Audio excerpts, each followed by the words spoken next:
The topic is the Galaxy Star Drug Prevention Program, and of course we're talking to Ms. Greenlee. I think Ms. Greenlee when we left, and of course Ms. Holt when we left the last time. We promised the two of you that we'd give both of you an opportunity to talk about some additional things in reference to that. Yes.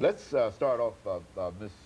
Greenlee, by this second segment by having you to talk about some of the problems that you see in terms of youth violence and homicides in this city.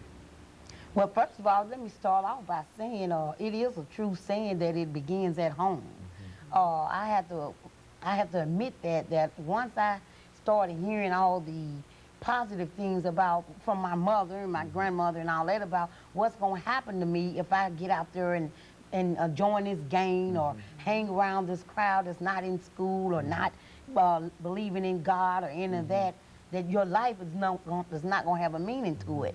And it was like, oh, mom, oh, grandmom, you know, and this is what we're going on having today. Good. So I'm here to tell you that is a true saying. Because once I got out of my mom's telling me what to do, I was grown at 13. Okay. So, see, at 13 years old, we are grown now. Okay. So I'm telling my mom, you know, I don't need school. 13, I don't need all this at 13. So in the middle of me being 13, I came to my mom with a big belly, pregnant. And I'm coming to my mom asking my mom, what is this? See, I mean, she tried to tell me what this was, but I didn't want to hear this. So we got a lot of our young girls out here now that they made up, their hair is long and their nails are long, and they're not remembering the pure little girl that's still in us didn't have a chance to come out. Okay. And then when we come back to mom, we either here for an abortion or we're here to hide out for 9 months or we're here to put a disgrace on ourselves.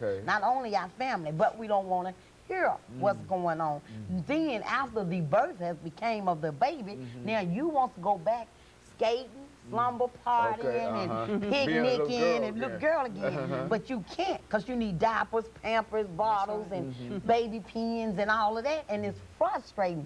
I'm not doing it, you do it. But no, it's just unfortunately I had a loving, unconditional mother that carried me through this. But what had happened, once I had my baby, it was like, okay, Mama, I'm going down here on the corner. I'll be back. But the baby here crying, but Mama, you get the baby. So I leave and I go and continue the lifestyle that she told me don't do in the first place.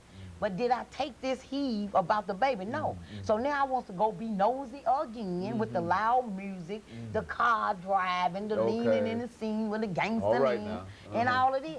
So what happened now, I want to experience older men. See, I'm already sexually active. So I want to see now about the older men.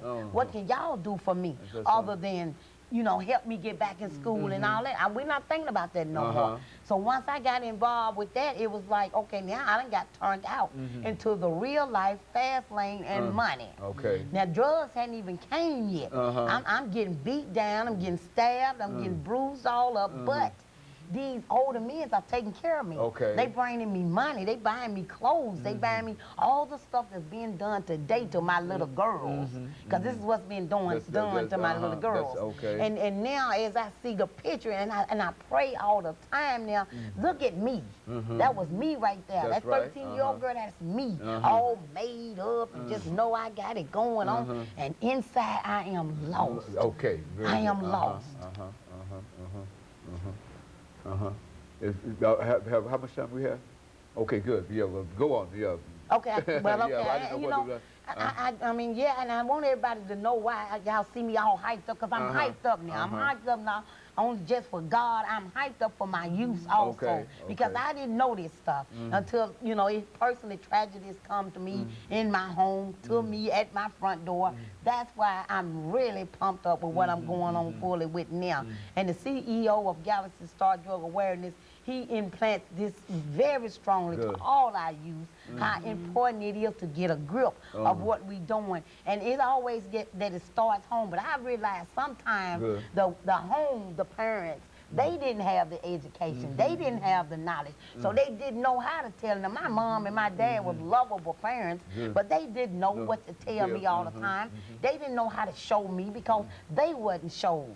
But what's happening now is time for the community to get together and start helping each other show each other instead of pointing fingers. Well, she's too fast. If she take off that short dress, well, if he all thuggish, pull up your pants. And these kids don't want to hear all that right now. They want to sit down and hear how much we love them, how much we're willing to do what we have to do to help you guys. I'm not here to point fingers no more. And Mr. Greenlee says his best. I'm not finna tell you what you need to do.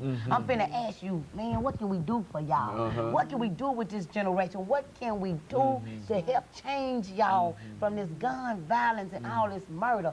And just to sit back and see. When I heard that number 83, I cried because I knew then it was maybe the oldest one was 25, the youngest one 14, and it's like, what are happening to our kids?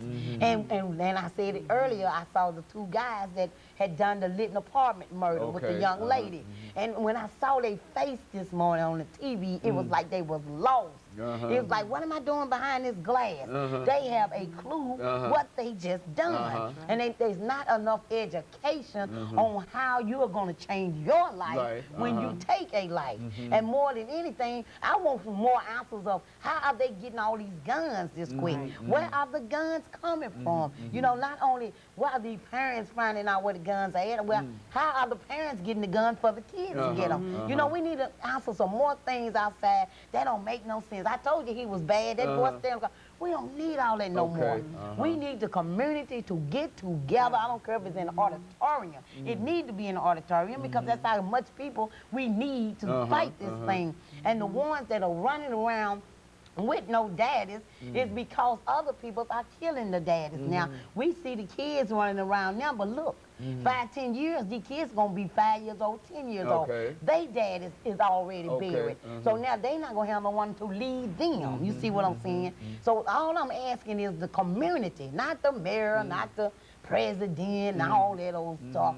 The community. Down on the grassroots level. The community and the churches to come out and get involved. You don't got to get involved just with Galaxy Star Drug Awareness. Just get involved. We'll come to y'all and participate. That's all I'm asking everybody to quit pointing fingers. It's over. We got 2 more months to go. Are we going to reach 100 this year of our kids again? You know? Okay, and of course, Ms. Greenlee, we certainly appreciate your passion. And of course, we're going to have to take this second commercial break, and we'll be back after about 5 or 6 seconds, and we'll allow you to continue that. And we'll be back with our audience following this very, very short commercial break. The topic is youth violence.